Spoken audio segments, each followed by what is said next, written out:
لیکن نواز شریف کی ہم بات ہی نہیں کرتے. لیکن نواز شریف کو کسی کو میں سن رہا تھا بڑا زبردست جملہ انہوں نے کہا کہ 1-2 دن پہلے نواز شریف کو دھوپ لگوائی گئی ہے. تو وہ کیا تھا کہ نواز شریف نے ایک میٹنگ کی, مریم صاحبہ ساتھ بیٹھی ہوئی ہیں, تو مجھے وہ یاد آ گیا کہ جب ہم چھوٹے ہوتے تھے تو ہم یہ کام کرتے تھے. ہماری جو والدہ تھی وہ ہر گھر میں یہ ہوتا ہے, وہ ہمیں کہتی تھی جاؤ چھت پہ جا کے یہ گدے اور یہ رضائیاں ڈال کے آ جاؤ.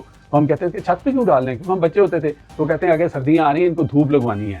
تو میاں صاحب کو بھی ایسے لگتا ہے تھوڑی بہت دھوپ جو ہے نا وہ لگوائی جاتی ہے, دھکا سٹارٹ کیا جاتا ہے. لیکن میاں صاحب کی کہانی جو ہے وہ ختم شد ہو چکی ہے. سیاست کے حوالے سے میں بات کر رہا ہوں, تو اب ان کے اوپر اسی لیے میرے خیال زیادہ بحث نہیں ہوتی. عمران خان جو میڈیا ان کا نام نہیں لینا چاہتا, ان کو تاکید ہے کہ آپ نے عمران خان کی تصویر نہیں چلانی, یہ نہیں کرنا. سارا دن اس میڈیا کے اوپر صرف عمران خان ڈسکس ہوتا ہے, چاہے ان کے خط کے حوالے سے ہو, ان کے کیسز کے حوالے سے ہو.